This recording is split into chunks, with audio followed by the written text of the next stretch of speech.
டிட்வா புயல் காரணமாக ராமநாதபுரம் மாவட்டம் முழுவதும் பல்வேறு இடங்களில் கனமழையானது பெய்து வருகின்றது. அதே போல் பலத்த சூறைக்காற்றும் வீசி வருகின்றது.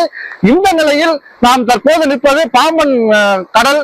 இந்த கடல் அதாவது பழைய ரயில் பாலத்திற்கும் புதிய ரயில் பாலத்திற்கும் இடையில் நாம் நின்று தற்போது பேசிக் கொண்டிருக்கின்றோம். இந்த ரயில் பாலத்தின் கீழே உள்ள கடல் பகுதியானது மிகவும் கொந்தளிப்புடன் காணப்பட்டு வருகின்றது. இந்த நேற்று முதல் இங்கு அதே போல் பலத்த சூறைக்காற்று வீசி வருகின்றது.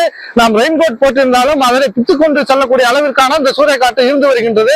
மேலும் இந்த சாலை பாலம் மற்றும் ரயில் பாலம் முழுவதும் வானமேக மூட்டத்துடன் இருப்பதால் இருள் சூழ்ந்து காணப்படுகின்றது. இந்த நிலையில் சற்று முன் மண்டபத்திலிருந்து ராமேஸ்வரத்துக்கு எலக்ட்ரிக் இன்ஜின் பொருத்திய இன்ஜின் மற்றும் சோதனை ஓட்டமானது நடைபெற்றது. தற்போது வெறும்பட்டிகள் அதாவது மண்டபத்திலிருந்து பயணிகள் இல்லா ரயில்கள் வெறும்பட்டியுடன் சோதனை ஓட்டமானது தற்போது நடைபெற்று வருகின்றது.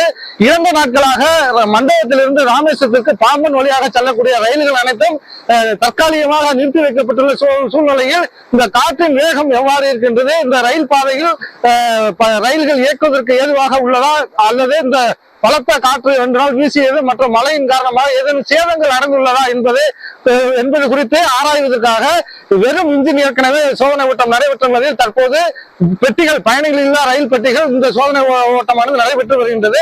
மண்டபம் மற்றும் பாம்பன் பகுதியில் தொடர்ச்சியாக பலத்த சூறைக்காற்று வீசி வருகின்றது. அதே போல் நீங்க பார்க்கலாம், இந்த கடல் தொடர்ச்சியாக கொந்தளிப்புடன் காணப்பட்டு வருகின்றது.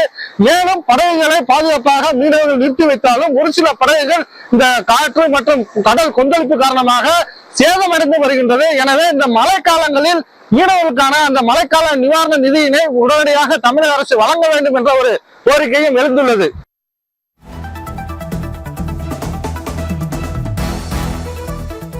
நன்றி மகேஸ்வரன்.